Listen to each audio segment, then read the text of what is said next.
These Democratic socialists at another of their conventions, they were told to make jazz hands instead of clapping, lest some delegates suffer sensory overload. And also, and I'm not joking, they were told not to be wearing, any aggressive scents. Please don't go into that space with anything that's like an aggressive scent, for instance, right? Because that's going to be difficult for people. Oh, for sake. This is who the Democrats are thinking of following? City-run grocery stores? No, I don't want that. I want a Democrat who reassures me if you like your Whole Foods, you can keep your Whole Foods. Something unusual just happened on late-night television, and it's making Democrats very uncomfortable. Because when Bill Maher goes after Republicans, nobody is surprised. But this time, he turned the spotlight directly on his own side, and the criticism was brutal. Maher didn't hold back. No soft language.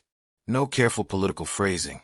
Just a blunt warning that the Democratic Party might be marching straight into a political disaster of its own making. And the moment he started talking, you could almost feel the tension in the room. Way and go along, you're bad, stupid, and deplorable. As if you were saying, duh, 2 + 2 = 5, isn't that obvious? Yeah, it's obvious you can't add. You can't just say shit. Math is racist. Healthy at any weight? If the men's football team played the women's team, it would be a tie. You can't just say. Maher's first target was what he calls the growing woke mindset inside the Democratic Party. According to him, the political landscape has changed dramatically. Politicians can't just say whatever sounds good in activist circles and expect voters to applaud anymore. Every statement now gets dissected online within minutes. Every contradiction gets clipped, shared, and replayed. Maher's point was simple but devastating. Voters aren't passive anymore. They notice when the messaging doesn't match reality. They notice when facts are stretched. And when that happens, trust starts to collapse. In politics, once voters believe you're spinning the truth instead of addressing it, they don't just get skeptical, they start looking elsewhere. And that's when elections start slipping away. Democratic socialism is like a dating profile. Things look great until you meet up in the real world. For example, Bernie Sanders, his big thing was always bringing single-payer health care to our country of 340 million.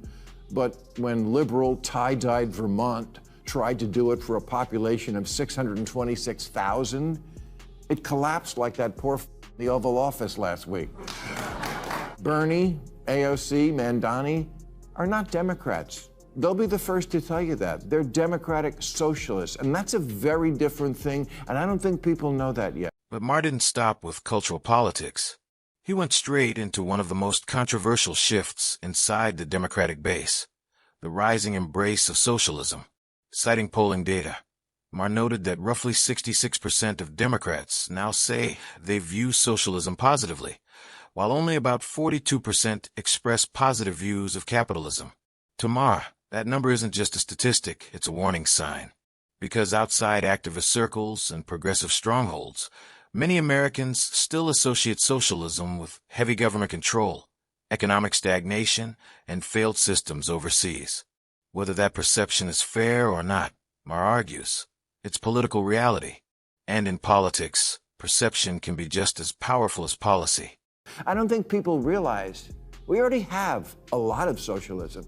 Social Security, Medicare, Medicaid, unemployment insurance, food stamps, veterans benefits, Pell Grants, COVID-era payments, farm subsidies, disability payments, Fannie Mae, Freddie Mac, corporate bailouts, and the jobs program that is building weapons the Pentagon doesn't even want. All that is socialism, much of it appropriate to soften the edges of capitalism. But the DSA are radicals about this concept, and radical economic policy is always ineluctably married to radical social policy. Their platform, for example, calls for completely open borders. They're for what Biden was doing, but more. You think you're going to win an election on that? Ironically, Maher made it clear he's not blind to the benefits of government programs. America already operates with plenty of collective systems: Social Security, Medicare, public education, emergency services. These programs exist because Americans agreed long ago that certain responsibilities should be shared. But Maher says there's a difference between balance and ideological branding. When a party starts defining itself around a label many voters distrust, it hands opponents an easy attack line. Suddenly, every policy debate gets reframed into a bigger ideological battle. And that's exactly the kind of political trap Maher believes Democrats are walking into. It's either defund the police or military in the streets. Either MAGA's crypto crony capitalism or city-run grocery stores. No, I don't want that. I want a Democrat who reassures me if you like your Whole Foods, you can keep your Whole Foods. Governor-elect Spanberger once said about Biden's presidency that, quote, nobody elected him to be FDR. They elected him to be normal. Normal! You know, at this year's DSA convention, or as it's commonly known, Comic-Con,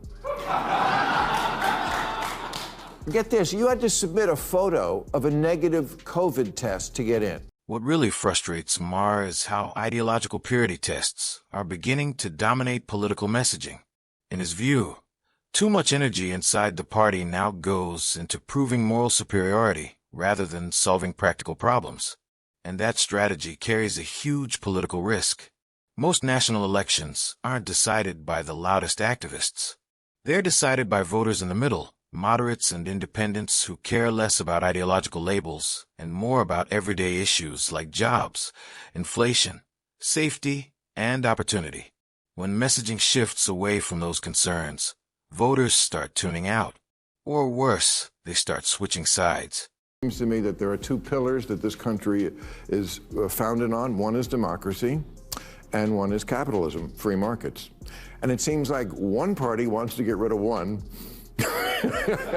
and the other party wants to get rid of the other, right? The Republicans are not that, democracy is just not number one on their list. It just isn't. It isn't. It's behind Christianity and a few other things. And the Democrats, I mean, I read these 74% are for democratic socialism. Only 16% favor capitalism.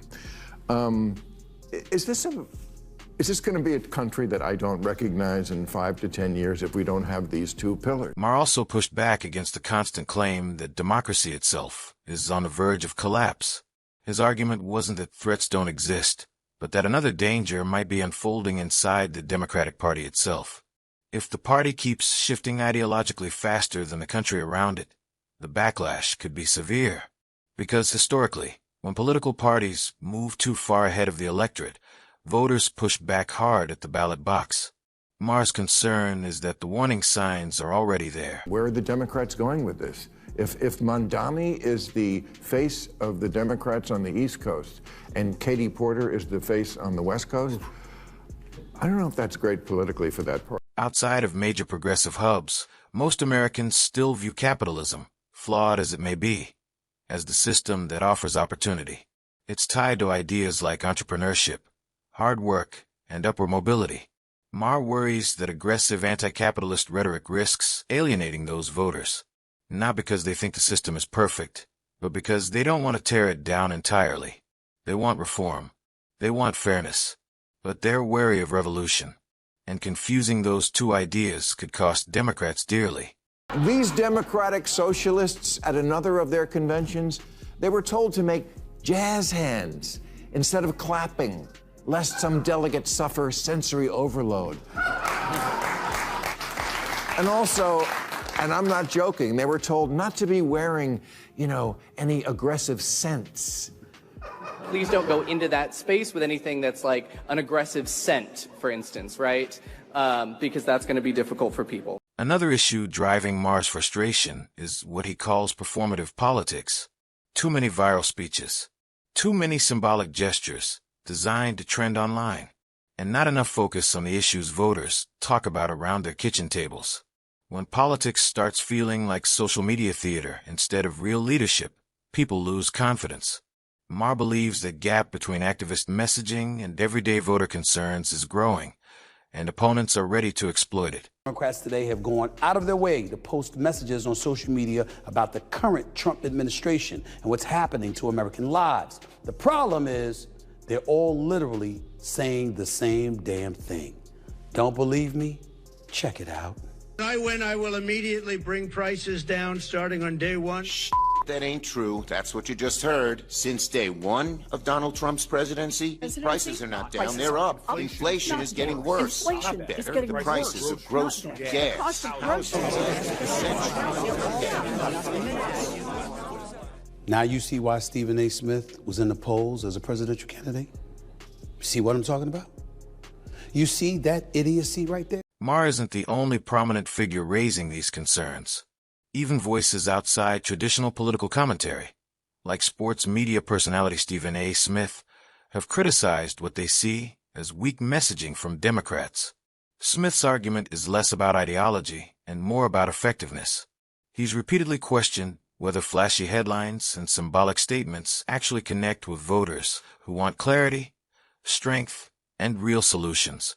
When people from completely different corners of media start raising the same concerns, it suggests something deeper may be happening inside the party. 22 Democratic senators be literally echoing the same thing and think that would resonate with the American people. All it shows is that the same fabric of our democracy is unchanging in the eyes of some of these officials, and as a result, the constituency they represent, which is why Donald Trump is in office. What, do I have to come up to Capitol Hill and give you lessons? Seriously, you don't get it? Oh, you did.